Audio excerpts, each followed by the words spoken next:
Oi, pessoal, tudo bem? Vamos falar um pouco sobre os eventos astronômicos, página 117 da apostila. Então, vamos lá. A astronomia é a ciência que estuda os astros e estuda o que acontece no universo, tá?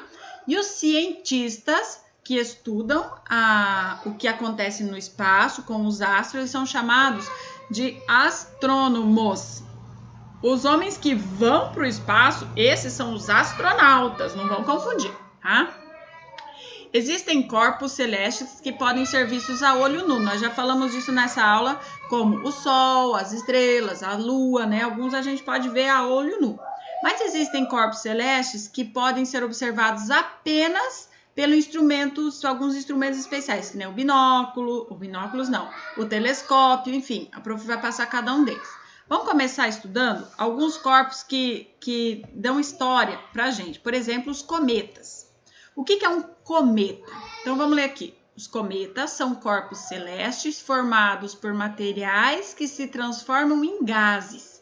E esses gases são responsáveis pelos rastros que os cometas deixam. Olha que imagem linda, estão vendo o rastro do cometa? O cometa é aquela pontinha ali, ó. Tudo isso aqui é o gás que ele deixa e o Sol, quando ilumina, esses gases formam essa cor tão bonita, tá? Então, os cometas são iluminados, que refletem a luz do Sol ou de outra estrela que esteja mais próxima. Então, dependendo da luz que eles recebem, eles se iluminam. Se não tiver luz nenhuma, a gente não percebe essa cauda que eles têm. Um dos cometas mais conhecidos foi o cometa Halley, que foi fotografado em 1910. E a cada mais ou menos 76 anos, ele passa por perto da Terra. Em 86, os cientistas puderam observar a passagem do cometa por meio de instrumentos especiais. Então, em 86, a tecnologia já estava um pouquinho melhor, eles conseguiram ver. A próxima passagem do cometa pela Terra vai ser em 2061. Nossa, quantos anos vocês vão ter? Fizeram a conta? Faz a conta aí para eu pensar. 2061. Hoje, 2020, vocês estão com o quê? 8 anos? Mas em 2061, vai dar quanto? Pensa aí um pouquinho. Enquanto vocês pensam, vamos continuar o conteúdo. O que seria uma chuva de meteoros, então? Então, ó, aquilo ali, o que nós vimos aqui, era um cometa, tá?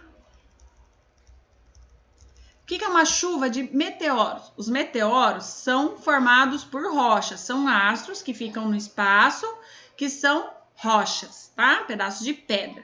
Durante o movimento que a Terra faz ao redor do Sol, alguns meteoros podem se aproximar do nosso planeta. E eles vêm com tanta velocidade que eles podem se desfazer, se quebrando em pedacinhos. E quando isso acontece, parece uma chuva de meteoros. É porque um meteoro pode entrar na nossa atmosfera, se quebrar inteirinho, daí o que era que vinha assim, se quebrou, virou em um monte de pedacinhos. E esses pedacinhos caem na superfície da Terra e são chamados de meteoritos, tá? Quando o meteoro tá lá no espaço, bem bonitinho, e a hora que ele cai aqui na Terra, ele se chama meteorito, ok? E a chuva de meteoros é quando o meteoro cai, se quebra em vários pedacinhos luminosos, vira meteorito, né?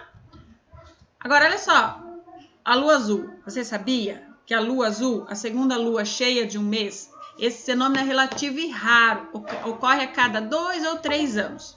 E como há uma média de diferença de 29 a 53 dias entre uma lua cheia e outra, ela pode ocorrer no início e no fim do mesmo mês.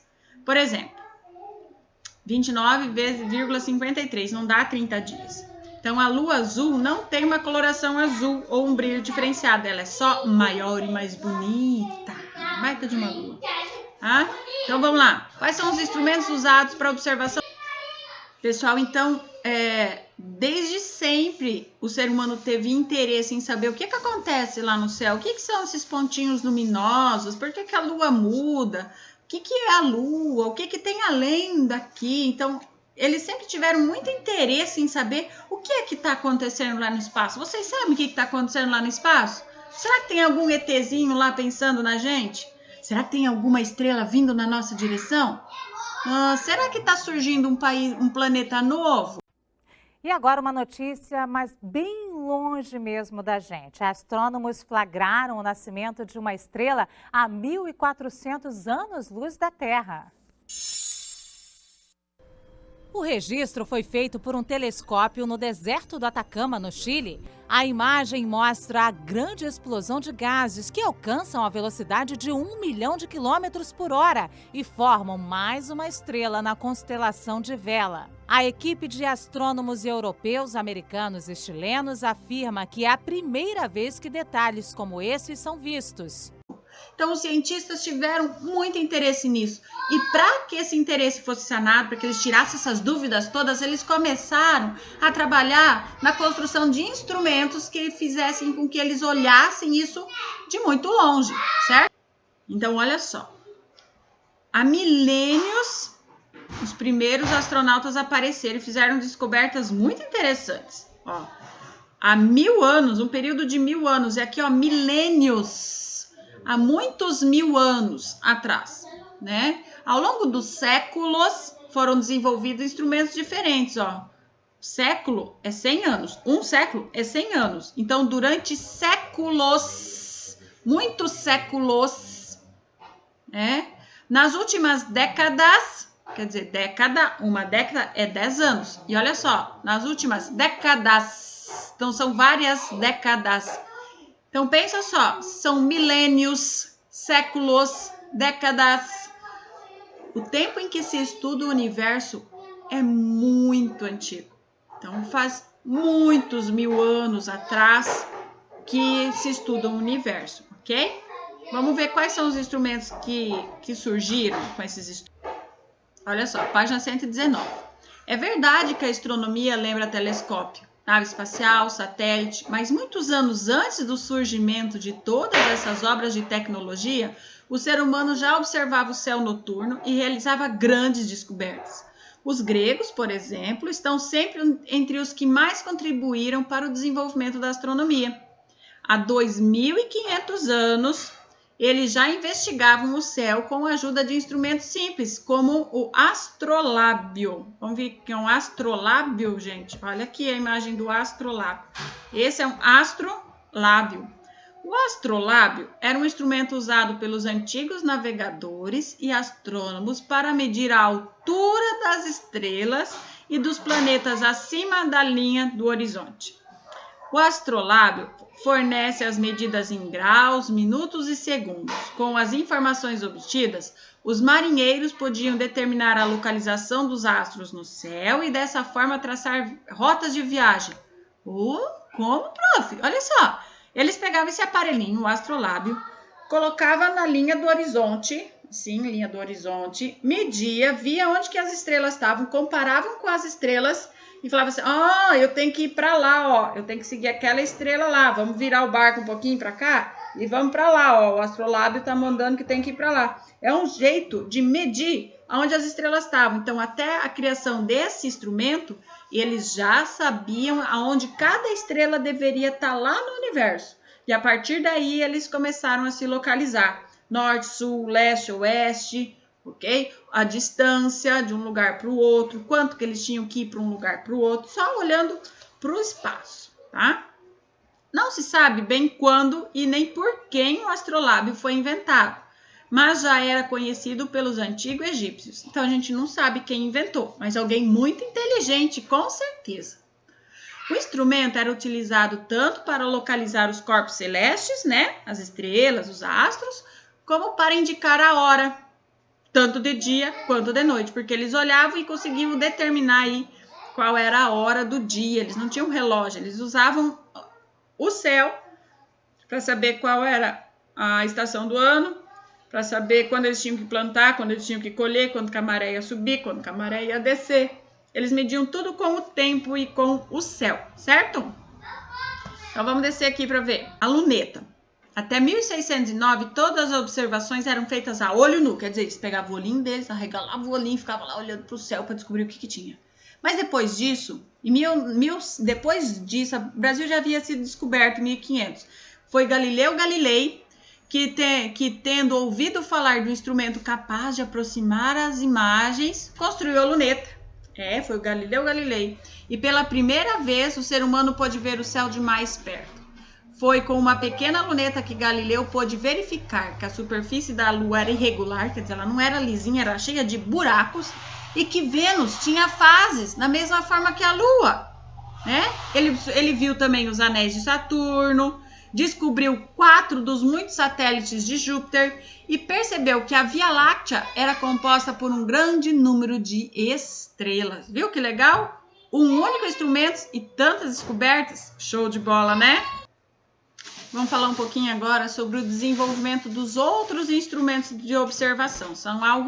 São coisas que feitas mais ou menos há uns 400 anos atrás, tá? Por exemplo, nós temos o telescópio, que eles usaram para observar a Via Láctea, né? Que é o que a gente conhece hoje, a nossa Via Láctea. Então, a gente tem um telescópio, tá?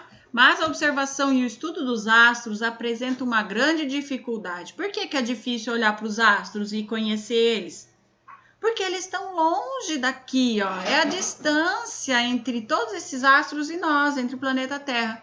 Então, por isso, muitos esforços foram feitos ao longo do tempo para que esses novos aparelhos fossem criados, descobertos, construídos, para que a gente possa conhecer tudo que tem na nossa Via Láctea.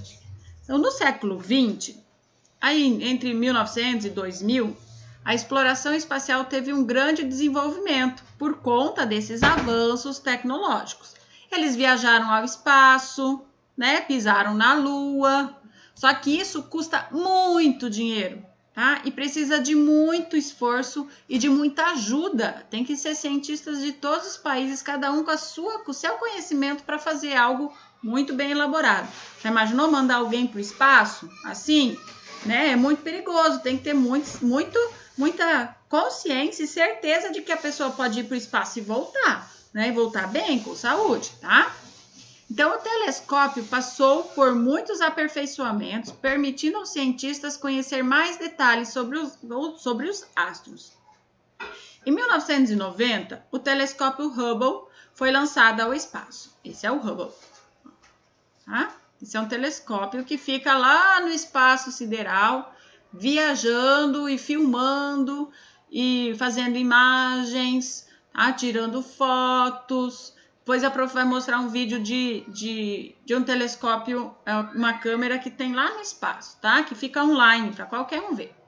Por causa dos avanços tecnológicos, os cientistas puderam desenvolver os robôs exploradores.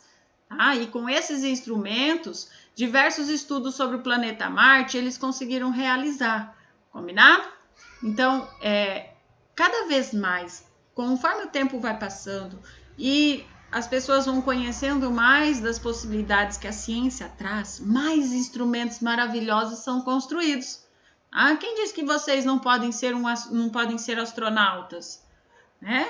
Não podem ser astrônomos ou cientistas da astronomia e construir um aparelho tão maravilhoso desse? Para a gente usar o nosso celular, tem que ter um estudo muito grande, porque o sinal vai para o satélite que está lá no espaço, e lá do espaço esse sinal volta para cá. Então, são muitos estudiosos e cientistas para realizar tanta coisa. E esse telescópio Hubble, então, ele nos ajuda a conhecer mais do espaço, combinado?